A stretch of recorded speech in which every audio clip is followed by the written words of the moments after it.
La parole est à Monsieur Jean-Michel Clément, rapporteur pour avis de la Commission des lois constitutionnelles, de la législation et de l'administration générale de la République.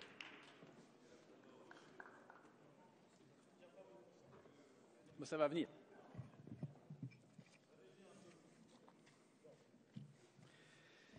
Monsieur le Président, Monsieur le Ministre, Monsieur le rapporteur, Madame la Présidente de la Commission des affaires sociales, Madame et Monsieur le rapporteur de la délégation aux droits des femmes, chers collègues.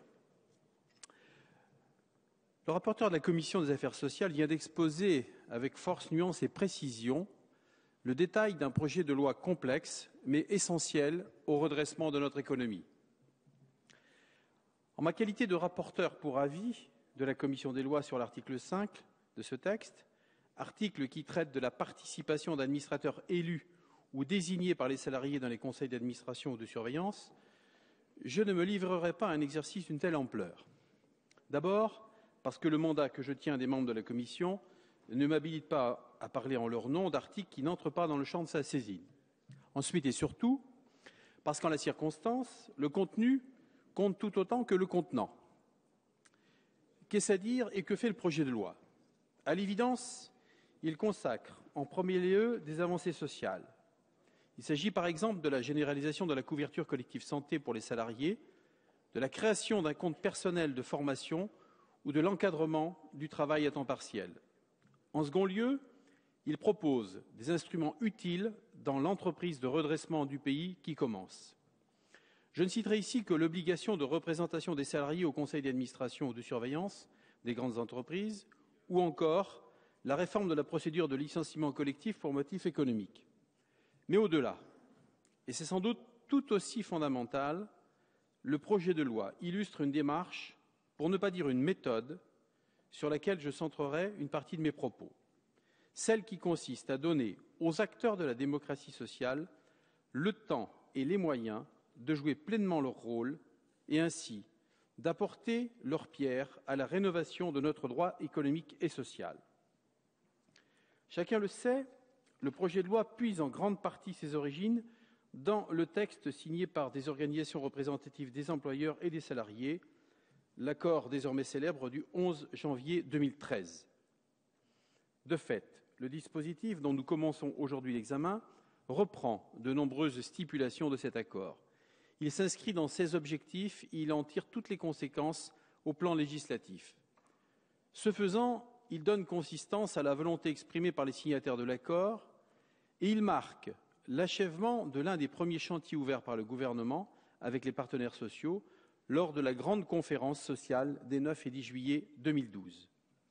Cette conférence, qui reposait sur l'organisation de 7 tables rondes thématiques, a abouti à l'établissement d'un agenda, de méthodes et d'un calendrier de négociation dont les conclusions appartiennent aux partenaires sociaux.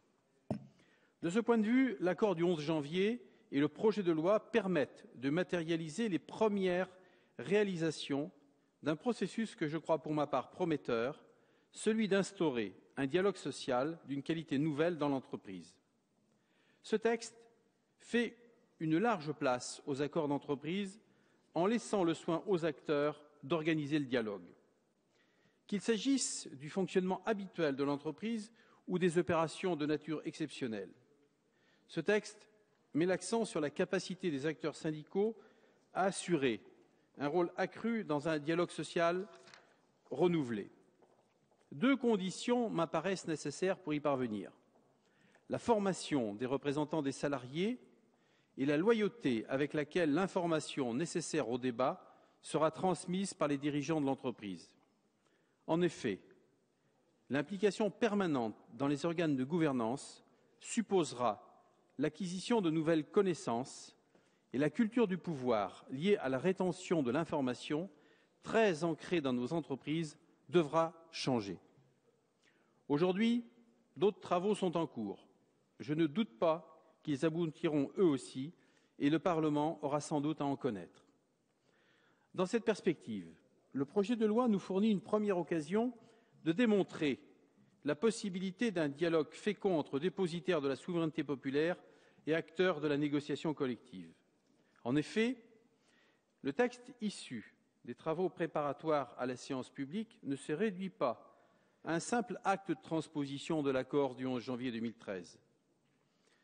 Bien entendu, la commission compétente au fond, comme la commission saisie pour avis, se sont attachées à transcrire dans la loi aussi scrupuleusement que possible les règles et les objectifs dont sont convenus les signataires de cet accord.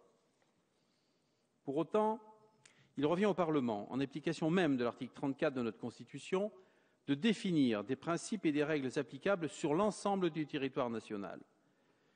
Sur cette ligne de crête, pour reprendre une expression de notre rapporteur, le projet de loi n'oppose pas la démocratie politique à la démocratie sociale. Au contraire, il permet que la négociation collective nourrisse le débat démocratique. Il respecte les intentions des signataires de cet accord tout en veillant aux exigences d'un cadre juridique cohérent et compréhensible, applicable partout et par tous, y compris par ceux qui n'étaient pas partie prenante de l'accord.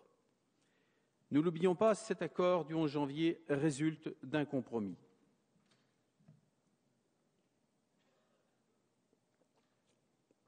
En tant que rapporteur pour avis de ce texte, j'ai moi-même entendu la plupart des parties prenantes à la négociation. Évidemment, les représentants des organisations représentatives des employeurs et des salariés signataires de l'accord, mais également des syndicats qui, à l'instar de la CGT de Force ouvrière, ont exprimé leur opposition à l'issue de ce processus. Je voudrais dire ici que leur opposition ne s'est pas pour autant traduite par une absence de contribution à l'amélioration du dispositif, assurant la plénitude, par exemple, de l'exercice de leurs fonctions d'administrateurs élus demain. Après ces échanges, j'ai la conviction que le projet de loi contribuera d'autant mieux à valoriser le dialogue qu'il prendra pleinement en considération la diversité des analyses et des positions de ses acteurs. Cela ne signifie pas que le législateur ne puisse aller plus loin et qu'il doive s'en tenir aux seules stipulations des négociations collectives. Certes, nous ne saurions méconnaître le poids de notre culture politique et les legs de notre histoire sociale. Il existe évidemment des réticences, tant de la part de syndicats de salariés que des organisations représentant les employeurs. Mais à titre personnel, je crois profondément que nous avons, les uns et les autres, moins de concessions à faire que de prévention à abandonner. À cette aune, je pense que les modifications apportées au projet de loi, après les auditions et les débats en commission, enrichissent utilement son dispositif initial et que nous pouvons collectivement y souscrire sans encourir le reproche de ne pas respecter les partenaires sociaux. Dans les rapports entre le pouvoir politique et les acteurs de la démocratie sociale, nous passons ainsi de la théorie à la pratique. Dans un proche avenir, nous examinerons le projet de loi constitutionnelle relatif à la démocratie sociale pour faire de cette démarche de dialogue un principe fondamental de notre démocratie politique. Aujourd'hui, le projet de loi relatif à la sécurisation de l'emploi est une première étape, un premier acte dans la définition de ce nouvel équilibre. L'article 5 en particulier, relatif à la gouvernance des entreprises, en est une illustration. Cet article offre objectivement un dispositif sur lequel nous pouvons nous appuyer afin de franchir collectivement une nouvelle étape importante dans l'affirmation du droit des salariés à prendre leur juste place dans la gestion des grandes entreprises. Mais pas seulement. Nous ne sommes jamais assez audacieux en parlant de démocratie sociale. Celle-ci ne s'arrête pas en ce domaine à la porte des grandes entreprises. Elle ne saurait non plus connaître avec ce seul article 5 un aboutissement. Il appelle à faire mieux encore, plus vite et plus loin, nous a dit Monsieur le rapporteur, j'y souscris. C'est la raison pour laquelle, dans le débat qui s'ouvre, je prendrai résolument position en faveur du vote de ce texte et de toute modification qui contribuera à en améliorer l'efficacité. Je vous remercie de votre attention. Merci, Monsieur le rapporteur.